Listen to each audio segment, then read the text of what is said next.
A continuación podrán apreciar el siguiente video acerca de máquinas eléctricas, que son dispositivos que transforman la energía cinética en cualquier otro tipo de energía.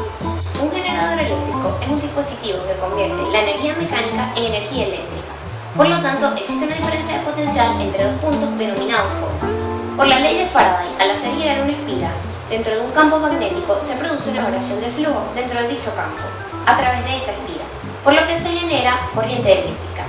Existen generadores que son accionados mecánicamente mediante turbinas a vapor o hidráulicas, como también las que existen en los medios de transporte, que se generan mediante combustión interna o turbinas a vapor. En esta imagen podemos observar el ejemplo de un generador que mediante turbinas hidráulicas convierte la energía mecánica en eléctrica. En la parte inferior del generador se pueden observar las palas de la turbina, por las cuales circula el agua. En la parte superior y alrededor de ellas se encuentran unas compuertas verticales, las cuales regulan el caudal del agua que entra a la turbina. En la parte superior se encuentra el generador de energía eléctrica, que está constituido por el estator, que es la parte estática del generador, y el rotor, que es la parte móvil conectada al eje de la turbina. El rotor generalmente está constituido por un electroimán, que es un dispositivo formado por una bobina enrollada alrededor de un material ferromagnético, por el cual circula la corriente, formando así un campo magnético. Y el estator está constituido por unas bobinas por las cuales circula la corriente. Cuando el rotor gira, el flujo magnético a través del estator varía según el tiempo, y así se genera la corriente eléctrica.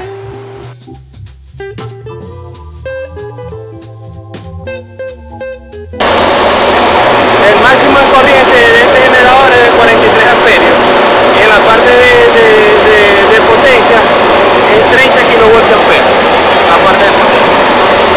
Y este generador es monofásico de 220. Y la parte de la protección. La parte de la protección es un relé térmico con tractores, y aquí está el fusible del control, que la protección del control es el fusible, nada. Y estos son el tipo de, aquí vienen los frenos, el room. Esta es la planta que te está prendiendo pero no te está generando nada. Al estar aquí es para que se acople y empieza a generar la corriente y el voltaje. ¿Estas máquinas qué capacidad tienen de alimentación? Bueno, aquí tiene 43 amperios, que es el consumo máximo de este generador. Pueden alimentar tanto máquinas de soldar, y para este tipo de trabajo.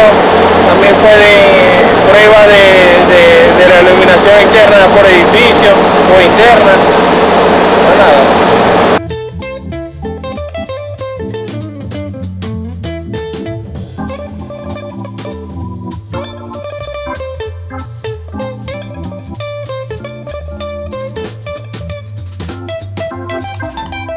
Nos encontramos en la empresa Turbocar con el señor Eduardo Belloso, que es el ingeniero electricista, y le haremos unas preguntas acerca de los generadores. ¿A qué se dedica usted y qué cargo ejerce en esta empresa? Bueno, yo me desempeño como gerente de soporte técnico y asesor técnico de la parte de generación para todo lo que es Latinoamérica, en la parte de Turbocar. Okay. Queremos saber unas preguntas típicas acerca de los generadores, como por ejemplo, al momento de yo instalar un generador, ¿qué tipo y tamaño de generador eléctrico necesito? Bueno, básicamente el tamaño te lo determina la carga que tú tengas instalada, dependiendo del uso que le vas a dar, industrial, residencial o bien sea simplemente como respaldo, ¿no? Primero lo que debes hacer es un estudio de carga, determinar qué capacidad tienes instalada y en base a eso, bueno, dejar siempre un experto más o menos un 20%, un 15% por crecimiento, porque se sabe que vas a tener algún tipo de expansión en los próximos años. Eso con respecto a lo que es capacidad del equipo. Ahora, el tipo del equipo te lo determina qué tipo de energía tú vas a tener para mover ese generador. Bien sea eólica, hidráulica, combustión interna, que es lo más común para residencial o para la industria pequeña, o para grandes industrias, como es el caso PDVSA Corpoelec, que ya manejan ya lo que es un gas y vapor, con turbinas de gas y vapor. ¿Qué ¿Qué debo saber al momento de instalar un generador con respecto a la energía? O sea, que los generadores que necesiten más energía o menos energía o todo por igual. No por más o menos energía, o sea, en realidad te lo determina como te lo dije antes, ¿no? El consumo que tú vayas a tener o el recurso que tú tengas a la mano. Digamos, si es para el caso a nivel residencial o industrial con turbinas eólicas, es absurdo, porque no vas a tener una empresa con 5 turbinas eólicas para generarte una cantidad de energía que es pequeña. Entonces, por lo general, lo más recomendado son turbinas a gas, turbinas a vapor, para mover un generador de gran potencia, que sea 20 megavatios o algo por el estilo, 15, 10 megavatios, o combustión interna para el caso, como te dije, de empresas pequeñas, ¿no? Tampoco vas a tener un sistema, una empresa pequeña que maneje, o un comercio pequeño, digamos un farmatodo o un supermercado grande tipo macro. Es ilógico pensar que va a tener una estructura con una turbina a vapor o una turbina con gas para meter 20 megavatios, porque no los va a consumir.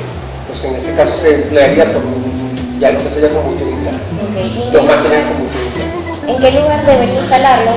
¿Al aire libre? ¿No importa si se moja? Depende del diseño del equipo. Hay diseños que son total enclosed, o sea, son equipos que son blindados, los puedes tener a la intemperie, van a tener un cerramiento básico, alguna caseta que no permita de que los agentes sean tan severos con el equipo, pero puede estar a la intemperie.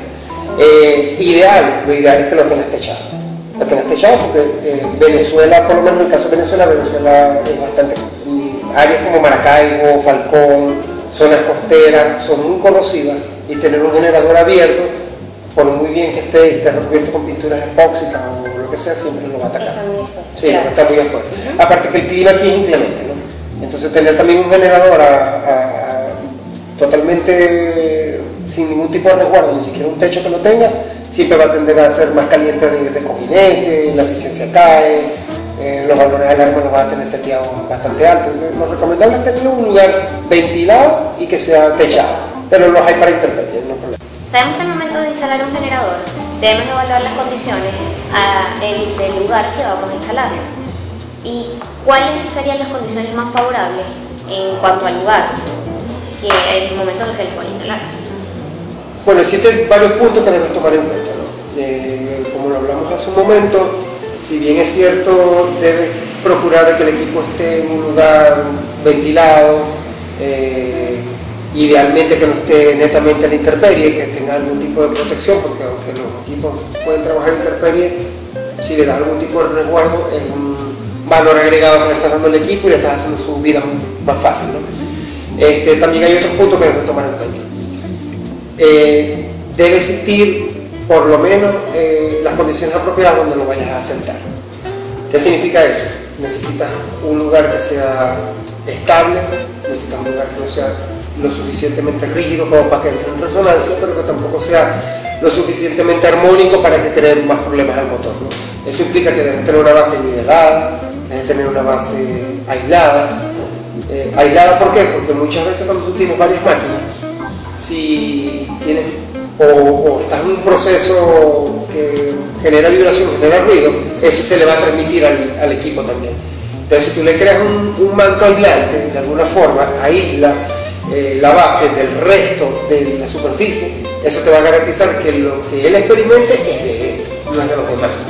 Entonces eso le va a dar mayor rendimiento al equipo desde el punto de vista de vibraciones. Acuérdate que las vibraciones, tú puedes tener una máquina perfectamente, eléctricamente perfecta, valores de corriente perfectos, temperaturas perfectas, como la quieras, perfecta. Pero si la máquina vibra, no sé. Eso te va a traducir desajuste al equipo, al haber vibración en los devanados, aunque no lo creas, vibración en los devanados se traduce en desgaste de los mismos componentes aislantes del alambre. El aislamiento por lo general de estos equipos es un elemento que se convierte en rígido porque va con resinas epóxicas o va con barniz. Al ser rígido se quiebra, se parte desde el punto de vista eléctrico, y desde el punto de vista mecánico es catastrófico. Te genera destrucción de los cojinetes, destrucción de los sellos. Al haber destrucción de los sellos hay fugas de aceite se traduce en contaminación, contaminantes te dañan el equipo, los cojinetes se dañan puede inclusive causar un rotor bloqueado, se para la máquina, va a 3600, 1600 revoluciones y te puede destruir completamente la máquina. Entonces es un punto muy importante, tanto como mantenerla aislada desde el punto de vista sónico, contaminantes exteriores como digamos sol, salitre, polvo, también en dónde la colocas. Es decir, que es bueno tenerla aislada del lugar que yo voy a... No aislado de que si vas a tener una planta la vas a tener relegada por allá en un patio a 2 kilómetros de distancia, no, esa no es la idea. La idea es tenerla incorporada a tu mismo tren de trabajo. Cuando me refiero a aislado es que debe tener juntas que por lo menos la garanticen de que no va a estar influenciada por armónicos o vibraciones naturales de otras máquinas que tengan sus vecinos, que tengan sus alrededores. Si hay empresas que tienen 3, 4 máquinas, y sería injusto entonces que si tú tienes 4 máquinas trabajando en paralelo, tienes 4 máquinas una al lado de la otra, y la primera tiene problemas y tiene vibraciones y tiene una serie, vas a dañar las otras 3. Entonces lo ideal es que la gente diga, esta no sirve, la voy a limitar, voy a bajar su carga porque tengo que programar mantenimiento, pero tienes 3 trabajando en perfecto estado. Mientras que si las tienes todas pegaditas una al lado del otro y en malas condiciones, una manzana podrida te pudre todo y a la final no vas a tener nada. Sabemos que existen generadores eléctricos fijos y portátiles. ¿Cuál sería la diferencia, las ventajas y desventajas entre cada uno de ellos? Bueno, básicamente, o sea, para mi concepto, para mi opinión, el portátil simplemente o una medida de emergencia o tener algún tipo de respaldo para cuando te falte la energía de verdad que tú estás contratando, o simplemente porque de donde estés necesitando tener algo con consumo no tienes los medios. Estás haciendo un trabajo en medio del bosque, necesitas tener algo para trabajar y obviamente no vas a instalar una planta fija que se va a luego mover. Las desventajas, bueno, tener una generación propia fija implica de que al momento de cualquier expansión de la planta, algún movimiento que tengas que hacer o simplemente relocación, vas a necesitar mucho dinero para hacer movimientos de toda la maquinaria. La portátil no, por eso es portátil y la puedes trasladar. Sin embargo, la portátil tiene las desventajas de alta contaminación sónica, contaminación por smog. El mantenimiento, aunque no lo creas, es bastante, digamos no mantenimiento, pero sí tienes que tener una persona que esté totalmente pendiente de la máquina, porque la máquina necesita combustible interno, necesita que le esté llenando los niveles de combustible, necesitas que alguien le esté verificando si está escapando aceite. Digamos que para mí simplemente es una medida paliativa cuando te hace falta, cuando tienes una falta de energía contratada. Exacto. Bueno, es mi opinión. Son equipos que transforman la energía eléctrica en energía mecánica y sirven para accionar diferentes máquinas, mecanismos y dispositivos que son usados en las industrias y en artefactos electrónicos como lavadoras y secadores, entre otros aparatos que requieren de movimiento para cumplir su función. Daremos un breve ejemplo sobre un motor muy simple, compuesto por una batería, un imán y cables conductores. Si se coloca una espira en un campo magnético y se hace pasar una intensidad de corriente a través de ella, el campo ejerce una fuerza sobre los lados de la espira. La espira comenzará a rotar, por lo que se ha transformado la energía eléctrica en mecánica. ¿A qué podemos asociar la vida útil de una máquina eléctrica, específicamente de un motor? Bueno, hay 2 factores que te determinan la vida útil de un equipo. Una sería, obviamente, lo que es mantenimiento, ¿no? Una máquina bien cuidada, una máquina bien mantenida, se supone que debe tener un ciclo de vida útil de unos 30 años, aproximadamente. Porque siempre hay envejecimiento natural del equipo. Eso, igual que una persona, a medida que mucho que se cuide pasan los años, tiene un ciclo de vida y ella va a tender a envejecer y va a tender a tener fallas, ¿no? Pero el otro factor con el cual viene amarrado también es el uso que tú le des al equipo.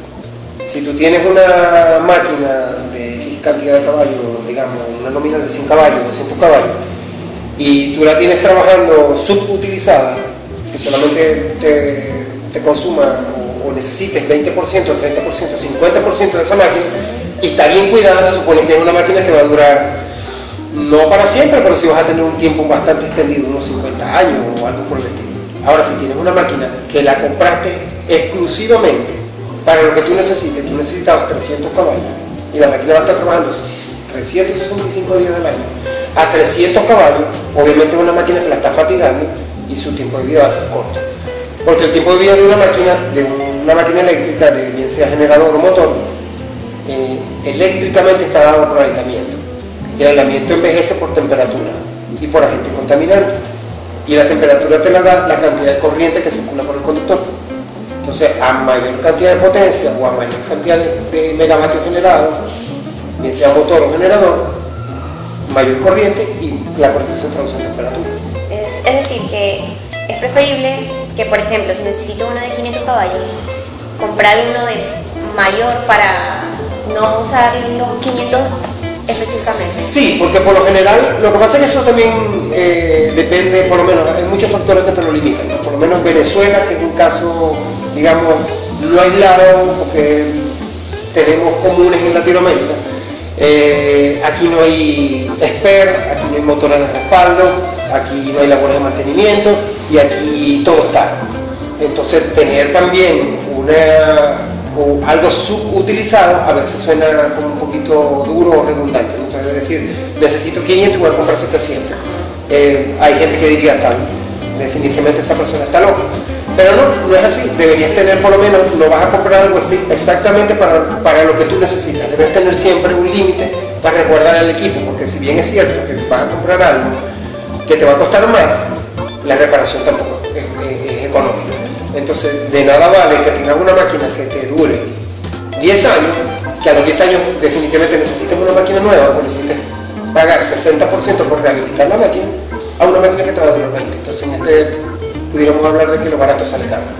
Lo recomendable es comprar una máquina que no trabaje al límite, que trabaje siempre un poquito nada. En otros tipos de máquinas que transforman la corriente continua en corriente alterna y viceversa, variando su magnitud de tensión, tanto para la corriente alterna como para la continua, su frecuencia y números de fase, entre otros. A esto se le llama convertidores electromecánicos. También existen convertidores electromecánicos de señales que generan, transforman y amplifican diferentes señales. Estos se proyectan y diseñan en forma de micromotores y se usan ampliamente en diferentes equipos de control. También se pueden clasificar por su tipo de corriente. Una de ellas es la máquina de corriente continua, que se utilizan como generadores y motores de un sistema de mando eléctrico, donde se requiere la flexibilidad de la regulación de velocidades, tales como es el ferrocarril, el transporte marítimo, las luminarias y también en un caso donde las energías son baterías acumuladoras. A continuación se hablará sobre los motores de corriente continua. Estos son un transductor de par que convierte la energía eléctrica en energía mecánica. Los motores de corriente continua se usan con frecuencia donde la energía proviene de baterías. Los motores eléctricos que usan equipos móviles, motores de arranque mecánico y motores en herramientas portátiles, por ejemplo, son todos los motores de corriente continua energizados por baterías. Podemos recordar que cualquier eje de un motor gira y ejerce torsión porque los poros del rotor son atraídos y repelidos por los poros del estator. En un motor de corriente continua, el estator se conoce como el campo. Los poros del campo son producidos por imágenes permanentes o más frecuentemente por corriente en las patas de los poros. La mayoría de estos motores cuentan con interpolos auxiliares que ayudan a mantener las fuerzas magnéticas alineadas. Al rotor en este tipo de motores se le llama armadura. Sus polos producidos por corriente en los devanados, los cuales están instalados a dos herraduras en el núcleo de la armadura. El conmutador es parte del montaje de la armadura. Consiste de barras de cobre por lo general aisladas unas de otras por delgadas tiras de níquel. Los devanados de la armadura se conectan unos a otros en las barras del conmutador. Las escobillas montadas en el conmutador que conduce la corriente en los devanados de la armadura. Una escobilla en realidad es un bloque sólido de carbón sostenido por una pata de escobilla y un resorte que la presiona en contacto firme al conmutador. Por lo general hay un conductor de alambre flexible conectado a la escobilla para hacerle llegar a la corriente. En algunos motores el resorte mismo actúa como conductor. El par desarrollado del eje del motor es directamente proporcional al flujo del campo y a la corriente de la armadura. Algunas características de este tipo de motores es que tiene un par de arranque elevado y es capaz de regular continuamente las velocidades del eje. También es necesario aplicarle una corriente continua al inducido y al inductor. Como ya lo hemos dicho anteriormente, este motor es capaz de regular las velocidades, los cambios o inversiones de la marcha. Y sin necesidad de equipos costosos, también es capaz de hacer un control automático de los torques y las velocidades. Este tipo de motores, como ya hemos dicho sus ventajas anteriormente, puede trabajar en las industrias de papelería, textileras, químicas, siderúrgicas y metalúrgicas.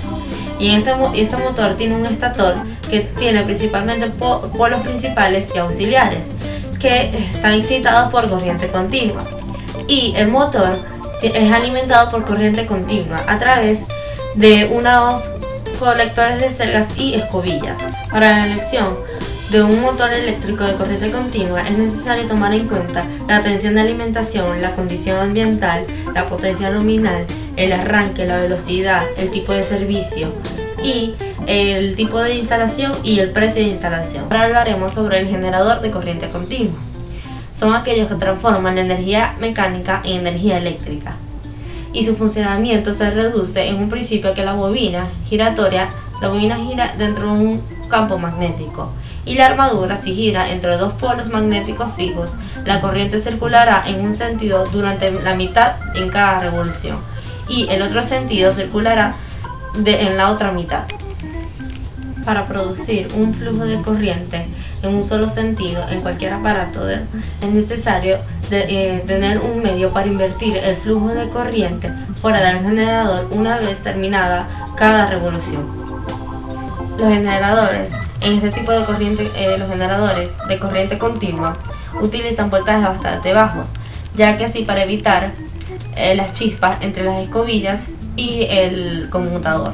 Y el potencial más desarrollado en este tipo de generadores es de 1500 voltios, aunque algunas máquinas modernas prefieren utilizar la inversión de un aparato de potencia electrónica, como por ejemplo los rectificadores de diodo. Los generadores de corriente continua desempeñan un papel muy importante, ya que ellos le alimentan electricidad al motor de corriente continua. En esencia se produce una corriente libre de rizo y un voltaje fijo, desde 0 hasta su máxima nominal. Y esto así es en realidad una corriente eléctrica de corriente continua, y así se realiza una mejor conmutación en el motor. Los generadores de corriente continua frecuentemente se utilizan para el suministro de energía, así también como los dispositivos de comunicación, el transporte como son los buques, los trenes, y también para cargar las baterías. Las máquinas de corriente continua se utilizan por su gran versatilidad, y ya que son fáciles de controlar, y estas se utilizan cuando se necesita una amplia gama de velocidades o de control de potencia.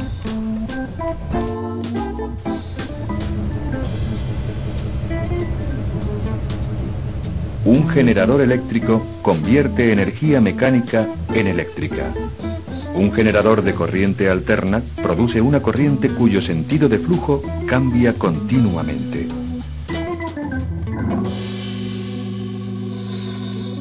Una armadura formada por bobinas de cable arrolladas en torno a un núcleo de hierro se hace girar en un campo magnético estático. El movimiento de las bobinas a través del campo genera una corriente eléctrica en los cables. Los cables están conectados a un anillo colector. Las escobillas hacen contacto con el anillo y toman electricidad del generador. Cuando los cables de la bobina cortan el campo magnético entre los polos del imán, se induce una corriente en el cable.